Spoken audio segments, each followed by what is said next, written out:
Hello students, question number 20 from JEE Main 2022, 27 June, shift 1. The question is the Boolean expression negation of P and Q or Q is equivalent to क्या होगा ये निकालना है। सबसे पहले इस statement को ही अगर सिंप्लीफाई किया जाए तो ये negation of P and Q है, तो इसका नेगेशन लेंगे तो आएगा नेगेशन ऑफ P और हो जाएगा एंड नॉट P और नॉट Q हो जाएगा। और Q है तो सारे और स्टेटमेंट्स हैं, तो अगर इनको देखें यहाँ पर दोनों को तो ये लिखा है नॉट P और नॉट Q और Q, तो नॉट Q और Q will be always true, है ना।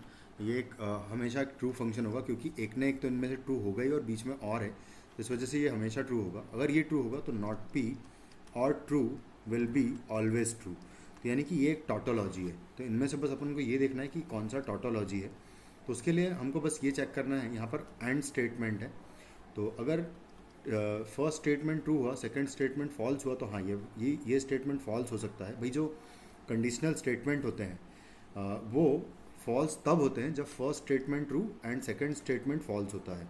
तो बस हम ये चेक कर लें अगर कि ऐसी पॉसिबिलिटीज़ किस किस में हो रही है। तो यहाँ पर अगर मैं Q को ट्रू ले लूँ और Q ट्रू है एंड P को फॉल्स ले लें अगर, तो ये स्टेटमेंट फॉल्स हो जाएगा, यानी कि हाँ यहाँ पर पॉसिबिलिटी बन रही है। तो इसका मतलब ए ऑप्शन हमारा करेक्ट आंसर नहीं हो सकता। सेम में यहाँ पर भी कि अगर फर्स्ट ट्रू और सेकंड फॉल्स हुआ तो यहाँ पर भी ये फॉल्स हो जाएगा, तो यानी कि ये भी फॉल्स हो रहा है। इसको चेक किया जाए अगर तो ये अगर मैं इसको ट्रू ले लूँ और इस पूरे को फॉल्स लाना है मुझे, यानी कि ये ट्रू होना चाहिए और ये फॉल्स होना चाहिए, तो हाँ बिल्कुल ये पॉसिबल है।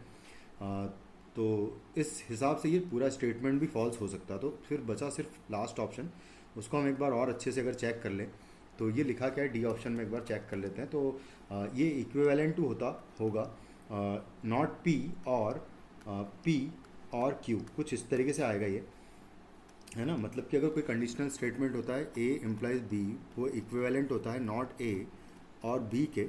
तो बस यहाँ मैंने फर्स्ट स्टेटमेंट का नेगेशन कर दिया और बीच में है एंड सेकंड स्टेटमेंट सीधा लिखना है, तो कुछ इस तरीके से आ जाएगा। यहाँ पर भी देखो और है हर जगह, तो नॉट P